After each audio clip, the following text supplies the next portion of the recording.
Shalom, shalom. L'Éternel vous bénisse.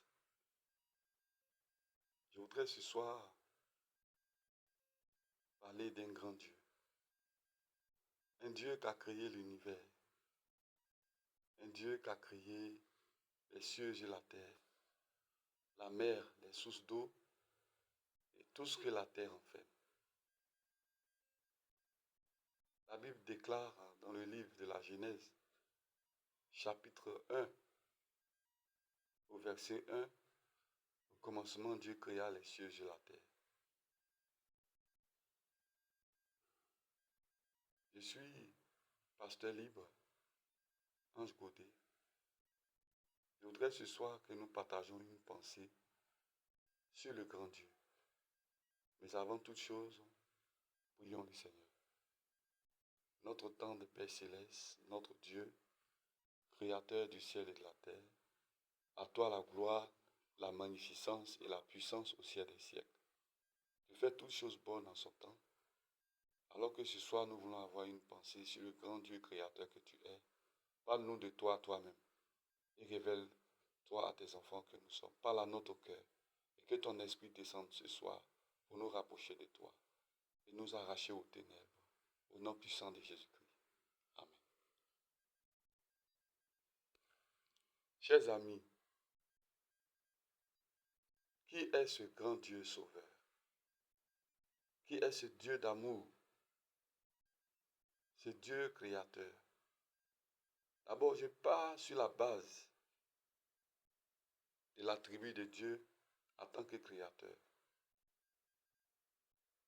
Aux États-Unis, par exemple, vous avez beaucoup d'entreprises ou des chefs d'entreprise qui ont monté des projets, des sociétés, des créateurs d'entreprises. Et lorsque vous montez un projet, vous créez un produit, ce produit porte votre nom, votre marque, votre nom, et ce produit vous appartient. Vous en êtes un manufacturier. Et vous avez le droit sur ce produit. Il existe des entreprises qui font jusqu'à des siècles. Les fondateurs sont décédés. Mais les enfants continuent de bénéficier de la propriété de ces entreprises. Ces enfants, ces héritiers continuent de jouir des privilèges et continuent toujours d'exercer et de développer ces entreprises-là. Et elles portent des marques. On dit que ce sont les manufacturiers, les créateurs d'entreprises. Alors, un matin, Dieu a décidé de nous créer, nous envoyer sur la terre. C'est pourquoi tu n'as pas choisi ton village, tu n'as pas choisi tes parents, tu n'as pas choisi ton pays, tu n'as pas choisi ton lieu de naissance, et tu ne connais même pas le jour de ta mort. Nous ne connaissons même pas le jour de notre mort. Tout est entre les mains de Dieu qui nous a créés. C'est parce que le Seigneur même est bon. Il est tellement bon qu'il n'est pas un Dieu violent pour exercer la pression sur nous. C'est un Dieu de bonté, un Dieu d'amour, un Dieu qui est la miséricorde, la tendresse. Son esprit est doux, son esprit est aimable, son esprit est paisible. Nous devons être à la recherche de ce grand Dieu. Car il a dit, vous me chercherez et vous me trouverez si vous me cherchez de tout votre cœur. Et parfois, on se comporte un peu comme si Dieu était obligé ou bien de nous créer, ou bien si notre venue sur la terre était, on avait décidé, on avait participé à notre création. Le produit n'a aucun pouvoir sur le manufacturier, sur son créateur. C'est Dieu qui nous a créés. Et quand vous voulez créer une entreprise, vous donnez le nom, vous donnez un logo, vous donnez un statut, vous choisissez le lieu où l'entreprise va se développer et vous définissez les clauses de cette entreprise et vous vous battez en tant que créateur d'entreprise, fondateur d'entreprise, pour que cette entreprise puisse continuer d'exister, pour que la taille de l'entreprise puisse être grande. Vous voyez. Et le créateur d'entreprise se bat dans tous les sens pour que son entreprise ne tombe pas. Chers amis, c'est pareil. Nous sommes le produit de Dieu. Dieu a pris la terre, il a mis le souffle et nous sommes venus à la vie. D'abord, il a décidé de nous créer. C'est un projet. Et il dit, je vais faire quelque chose, je vais faire une œuvre. Et les anges, certainement, la présence divine, et il a amené l'homme à l'existence. Et il a trouvé un lieu. C'était au jardin d'Éden. Il a mis de l'eau, des arbres, du vent, de tout ce qu'il fallait. Et la nourriture que Adam devait manger. Et il a mis une belle nature à la disposition. Il a créé les animaux, il a créé les arbres de toute espèce, remplis et multiformes, une nature multicolore, belle dans sa splendeur, une eau riche, propre, une nature pure, une vie sans péché, une air fraîche. Il a mis l'homme dans ces conditions de vie. Après, il a observé, il a vu que son fils Adam, n'était pas totalement heureux. Il a fait dormir et il a pris une corde, il a créé la femme, il a donné des instructions à Adam et voici comment il a positionné Adam. La Bible dit que Dieu a vu que l'homme était seul, il a créé une aide semblable. Voici d'où nous venons. Le manufacturier de la vie humaine, c'est l'Éternel Dieu.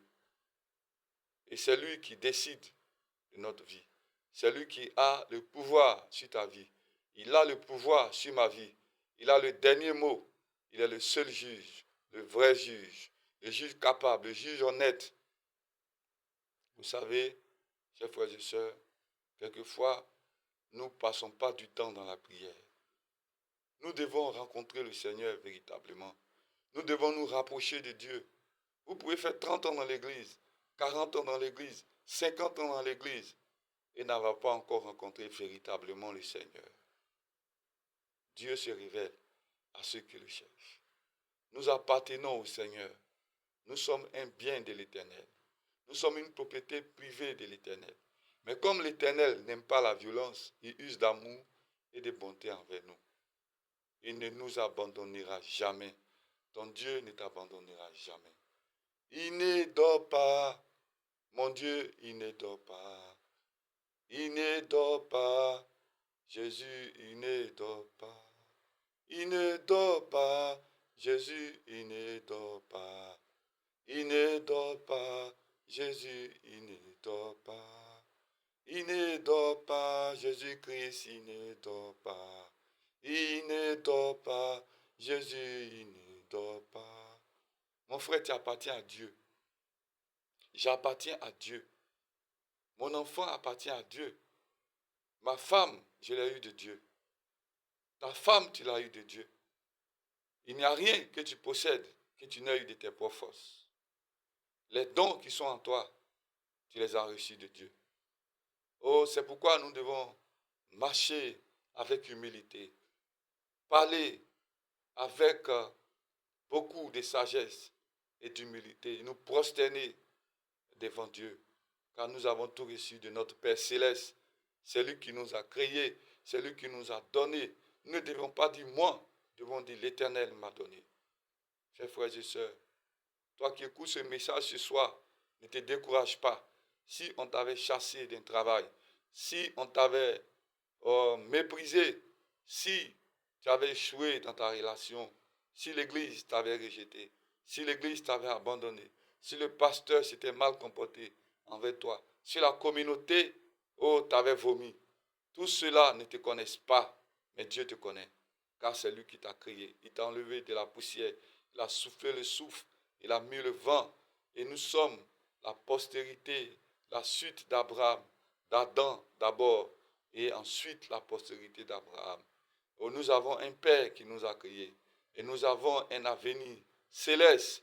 Oui, bien que nous vivons ici-bas, mais notre origine n'est pas sur la terre. nous venons des cieux. Dieu a un plan pour ta vie. Dieu n'a pas dit son dernier mot te concernant. C'est lui qui décide de tout. C'est lui qui décide de tout. La perspective que les hommes ont de toi n'est pas forcément la même perspective que Dieu a à ton sujet. La perspective humaine est truffée de lacunes, est truffée de limites. Mais Dieu te connaît réellement. C'est pour cette raison que Jésus-Christ, lors de son ministère terrestre, a marché avec des gens qui n'avaient pas forcément une bonne réputation et dont l'histoire a transformé l'humanité. Ayons le regard fixé sur notre Dieu. Quel grand Dieu sauveur, quel Dieu d'amour, quel Dieu de bonté. Pour ton pays, pour tes enfants, invoque l'Éternel. Pour ton travail, invoque l'Éternel Dieu. Pour le salut de ton âme, adore l'Éternel Dieu. Pour ton voyage, prie l'Éternel Dieu. Pour ta nourriture, prie l'Éternel Dieu. Pour tes péchés, prie l'Éternel Dieu. Pour tes vêtements, prie l'Éternel Dieu. Pour ton argent, prie l'Éternel Dieu. Que ta vie soit consacrée à l'Éternel. Que notre vie soit consacrée à l'Éternel. Chers frères et sœurs, mieux vaut tard que jamais. Oui, un an passé dans la maison de Dieu, un séjour, vaut que 1000 jours ailleurs. Le Seigneur ne se souvient pas de notre passé. Si tu es prostitué, tu peux arrêter la prostitution. Si tu es voleur, tu peux arrêter le vol. Dieu ne désespère pas de l'homme qu'il a créé. Si tu es un bandit de grand chemin, tu peux arrêter de tuer, d'agresser. Si tu es un alcoolique, tu peux arrêter la boisson. Jésus-Christ de Nazareth a le pouvoir, a la puissance, a la force de changer le cœur de l'homme. Il y a des choses que seul Dieu règle. Il y a des choses que seul Dieu fait. Frère, regarde à l'Éternel. Regarde à Dieu. Trouve une église. Prie Dieu. Parle à ton Dieu. D'abord, seul, dis, sois sincère. Dis, Seigneur, je veux te croiser. Je veux que tu te révèles à moi. Je suis fatigué de porter le poids de la vie. Je suis fatigué de marcher dans les ténèbres. Je suis fatigué de vivre dans la fornication. Je suis dans l'église, mais j'ai une autre vie. Je suis marié, mais j'ai une vie noire. Je couche avec les femmes. Dis cela à Dieu. Parle à Dieu. Confesse-toi et le Seigneur te répondra. Appelle Dieu au secours. Tente et lève les mains vers Dieu et Dieu te saisira. Peut-être que tu es un pasteur, tu apparais aux yeux des hommes comme une bonne personne, tu applaudis dans la communauté. Oui, cela existe. Il existe des gens qui sont dans la communauté, tu occupes un bon poste, tu es vu de tout le monde, mais en réalité, Dieu seul sait ce que tu fais. Confesse-toi donc à ton Dieu. Sois sincère, réponds-toi, va vers Dieu et parle de lui. L'Éternel t'accueillera, l'Éternel te recevra. Que Dieu nous bénisse ce soir, que nos cœurs soient à Dieu, que nos corps soient à Jésus-Christ, que nos âmes soient à Jésus-Christ, que tout en nous soit sanctifié par le sang de Jésus-Christ ce soir, et que les chaînes qui nous maintenaient captifs, je prie au nom de Jésus-Christ de Nazareth, là où tu te trouves en ce moment, que les chaînes qui te retenaient dans la captivité, je les déclare brisées ce soir au nom puissant de Jésus de Nazareth.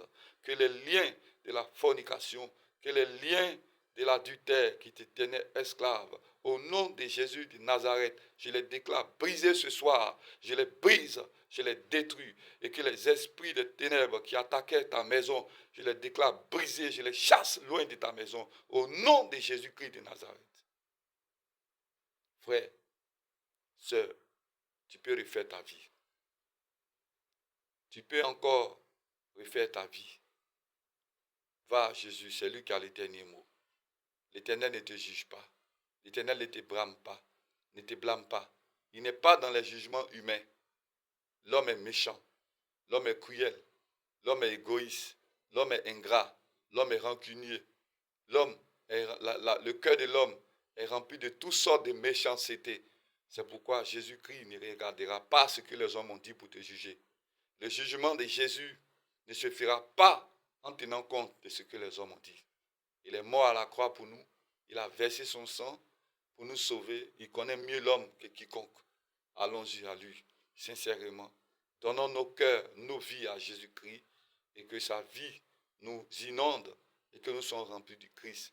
Que la rosée divine se déverse sur ta vie. Que la grâce du Seigneur soit dans ton foyer, dans ta relation, dans ton travail. Au nom puissant de Jésus-Christ de Nazareth. Amen.